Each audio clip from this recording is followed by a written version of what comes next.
লতিরাজ কচুর জমিতে আমরা কয়দিনে আগাছানাশক ব্যবহার করব এবং কি আগাছানাশক ব্যবহার করব। আর এটা আমরা ১ সপ্তাহের ভিতরে কি পরিচর্যা আছে সেটাও একটু দেখার চেষ্টা করি বা বলার চেষ্টা করব ইনশাআল্লাহ। আমরা যেহেতু আমাদের এই লতিরাজ কচুর ক্ষেতটার বয়স হচ্ছে টোটাল ৪ দিন। নতুন লতিরাজ কচুর ক্ষেত এটা। এটাই আমরা আগাছানাশক ব্যবহার করব আজ। সেই আগাছানাশকটা হচ্ছে আমরা দিচ্ছি হচ্ছে এমিফিড অর্থাৎ পেটিলাকুলোর ৫০W এটা। এই ৫০W পেটিলাকুলোর আমরা এখানে ৩৩ শতক জমির জন্য মাত্র অনলি ১০০ গ্রাম ব্যবহার করব। যাতে আমাদের বীজ বাহিত যে ঘাসগুলো আছে শামা, গন্ধ, যে বিভিন্ন ঘাস নাম বলে আরকি বিভিন্ন জায়গায়, এটা যাতে আমাদের বীজের থেকে অঙ্কুরোত্ব না হয়, না ফোটে। এটা আমরা সুন্দরভাবে এখানে ৫ কেজি মাত্র ইউরিয়া সার নিয়েছি। এইভাবে সুন্দরভাবে আমরা মিশাই নিব। মিশাই নেওয়ার পরে আমরা কিভাবে ছিটাচ্ছি আর এখানে এর পরে কি করব সেটাও দেখাই দেবো ১ সপ্তাহের মতো। আমরা প্রতিদিন যেহেতু আপনারা কমেন্ট করেন যে আমরা এই ১ সপ্তাহ বয়স হয়েছে ভাই কী করব, ৫ দিন বয়স হয়েছে কী করব, সেটা আমরা একটু বলার চেষ্টা করি বা বোঝানোর চেষ্টা করি। আমরা এই পেটিলাকুলোর কিন্তু মাঝে মাঝে ২৫ দিন পর পর ব্যবহার করে থাকি আমাদের জমিতে। হ্যাঁ, আমরা ম্যাক্সিমাম ২৫ দিন পর পরে যতদিন পর্যন্ত গাছগুলো ছায়াযুক্ত না হয়ে যায় ততদিন পর্যন্ত আমরা এই পেটিলাকুলোরটা ব্যবহার করতেই থাকি। কেউ বলে যে লতি ফুটবে না, আসলে এরকম কোনো রিস্ক নাই বা কোনো সমস্যা নাই। এটা আমরা সুন্দরভাবে যে মিশানো শেষ হয়ে গেল, এখন আমরা এটা ছিটাই দিব। এই পেটিলাকুলোরটা দিলে আমাদের যদি যেহেতু বীজ বাহিত ঘাসগুলো আর আসবে না, এইভাবে আমরা সুন্দরভাবে ছিটাই দিব। ৩৩ শতক জমির জন্য আমরা ১০০ গ্রাম ব্যবহার করেছি। এর পরবর্তীতে আমরা ১ সপ্তাহ পরে সুন্দরভাবে আমাদের যে এই আগাছানাশকগুলো, এই যে আগাছাগুলো আছে, এই আগাছাগুলো সুন্দরভাবে আমরা একদম খুঁটে, অর্থাৎ যেগুলো আপনার যে আদা গাইটে বলে, দুবলো বলে বা বুলাক সুপার বলে, বিভিন্ন জায়গায় বিভিন্ন নামে বলে এটা, এই ঘাসগুলো আমরা একদম সুন্দরভাবে বেছে উঠাই দিব। আমাদের এই গাছটা ৪ দিন বয়স, তারপরেও ৪ দিন বয়সে কিন্তু আমাদের গাছের শিকড় অলরেডি চলে আসছে। মাত্র অনলি ৪ দিন বয়স, তারপরেও গাছের শিকড় যথেষ্ট পরিমাণে আলহামদুলিল্লাহ চলে আসছে।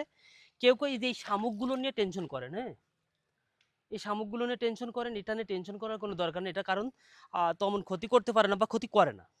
আমরা কি করব, এটা যখন এই আগাছাটা উঠাই ফেলবো, এই আগাছাগুলো সম্পূর্ণরূপে আমরা একদম বাইরে ফেলাই দেবো জমির থেকে। এটা বাইরে ফেলার পরে এই জমিটায় আমরা আবার সুন্দরভাবে একটু শুকাবো। কতক্ষণ পর্যন্ত শুকাবো? এই জমিটা আমরা শুকাবো এমন একটা কায়দা আমরা যাতে হাইটে এরকম যাবো, আমাদের পা দাববে না। এক কথায় কি, আমরা স্যান্ডেল পায়ে যেরকম হাঁটতে পারি সেরকম একটা অবস্থায় যাবে। তারপর আমরা এখানে সার ঢুকাবো। সেই সারটা ঢুকাবো কি, প্রতি শতক জমির জন্য আমরা ৭০০ গ্রাম এমওপি পটাশ, ৫০০ গ্রাম টিএসপি ও ৩০০ গ্রাম থেকে ৪০০ গ্রাম প্রতি শতকের জন্য আমরা ইউরিয়া সার, সাথে আমরা প্রতি ৩৩ শতক জমির জন্য ৫ কেজি জিপসাম দিব। সুন্দরভাবে এটা ছিটাই দিব। এটা ছিটানোর পরে পানি আমরা রেগুলার কিন্তু জমিতে বেঁধে রাখবো, ধরে রাখবো। এবার পানি যাতে না শুকায়, পানি শুকাইলে কিন্তু এবার বেশ একটা সমস্যায় পড়ে যাবো, কারণ বিভিন্ন আগাছা কিন্তু হইতেই থাকবে। এজন্য আমরা চেষ্টা করব এই সারগুলো যখন ব্যবহার করব তখন জমিটা শুকাইয়া পানি ধরে রাখার জন্য। দ্বিতীয় ডোজ আমরা এখানে সার দিব। টোটালে যখন আমাদের ওই সারটা দেওয়ার বয়স হবে ১ সপ্তাহ, ১ সপ্তাহ পার হলে তখন থেকে আমরা প্রতি সপ্তাহে সার দিব। তখন দিব আমরা ৩৩ শতক জমির জন্য ২ কেজি হিউমিক অ্যাসিড দিব, ২ কেজি ন্যাপথলিক অ্যাসিড, যেটা বাজারে পাউডার হিসাবে বিভিন্ন কোম্পানি বাজারজাত করছে, বিভিন্ন নামে আছে, এটা দেবো ২ কেজি। আমরা সাথে ইউরিয়া সার দেবো ৩৩ শতক জমির জন্য অনলি ১০ কেজি। আমরা এই জায়গায় সাথে ২০০ গ্রাম ছত্রাকনাশক ব্যবহার করব।